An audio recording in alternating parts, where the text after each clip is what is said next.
મિત્રો આપ અત્યારે જોઈ શકો છો પપૈયાની અંદર હવે 70-75 દિવસ થયા હોય તો આ રીતના 25 કિલો વાળું મિક્સ માઇક્રોન્યુટ્રન હવે અમે ડ્રીપમાં ચડાવીએ છીએ 1 વીઘાનું 3 કિલો લેખે અને આ રીતના લિક્વિડ ફોસ્ફરસ પણ ચડાવતા હોઈએ છીએ 1 વીઘાનું 2 લીટર લેખે અને કેવા પપૈયા છે 6 દિવસની અંદર રિઝલ્ટ હું બતાવું મેં 6 દિવસ પહેલાં મારા 60 થી 65 દિવસના પપૈયામાં ચડાવેલા છે આમ 75 દિવસે યુઝ કરવાનું હોય તો આ રીતના 25 કિલોની બેગમાં મિક્સ માઇક્રોન્યુટ્રન આવતું હોય છે અને આ 35 કિલોમાં લિક્વિડ ફોસ્ફરસ આવતું હોય છે તો તમે પણ યુઝ કરી શકો છો। હવે હું 5 દિવસથી હું ટૂરમાં ગયેલો હતો એટલે મારો મોબાઈલ નંબર બંધ હતો પણ આજે હું ટૂરમાંથી આવી ગયો છું 6 દિવસ બાદ।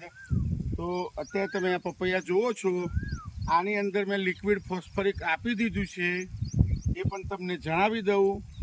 હું ટૂરમાં ગયો એ 6 દિવસ પહેલાં આપીને ગયો તો 6 દિવસમાં ફરક બતાવો રાખજો। આ પપૈયા લાગેલા પણ બતાવું ફૂલ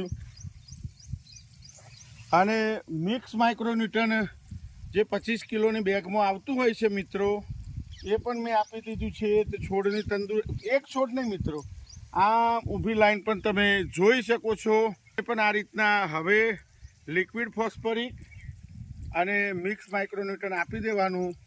ફોસ્ફરિકની અંદર થોડું ઘણું પોટાશ પણ મિક્સ કરીને આપશો તો એ પણ છોડને ફાયદો કરશે। છોડની હાઇટ પણ તમે જોઈ શકો છો। આ વેલકમ 46ના પપૈયા છે તાઇવાન હોય તો હજુ પણ મોટા થઈ જાય મિત્રો એ પણ તમને જણાવું। તો તમે પણ હવે જે તાઇવાન વાળું લિક્વિડ ફોસ્ફરિક અને મિક્સ માઇક્રોન્યુટ્રન જે ઓછા ભાવનું અમે લાવતા હોઈએ છીએ 25 કિલોમાં એનો યુઝ કરવાનો। અને એટલું જણાવું અમે અમારા ખેતરમાં પ્રયોગ કરીએ છીએ કોઈના ખેતરમાં જઈને અમે શૂટિંગ ઉતારવાનું કે ટ્રીટમેન્ટ આપવાનો પ્રયત્ન કરતા નથી। તો તમે પૂરા ખેતરમાં અત્યારે મારા પપૈયા જોઈ શકો છો અને મિક્સ માઇક્રોન્યુટ્રન મિત્રો તમે પણ હવે આપી દો।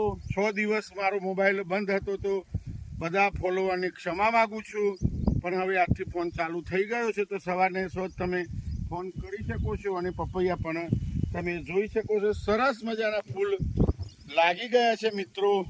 તો હવે આ ડોઝ તમારે લેવાનો રહેશે 70 દિવસના। અને બીજું જણાવું હવે ફ્લાવરિંગ આવ્યું છે તો ફરીથી પણ અમે પપૈયા કીટ 1 એકરમાં 1 કીટનું ફરીથી યુઝ કરવાના અને લિક્વિડ કાર્બન હ્યુમિગોલ્ડ આવતું હોય છે મિક્સ બધું એનો પણ હવે ફરીથી યુઝ કરવા। બધું જ ઓછા પ્રાઇસની વસ્તુનો યુઝ અમે કરશું એટલે અમારી કોસ્ટ બહુ નીચી બેસતી હોય છે।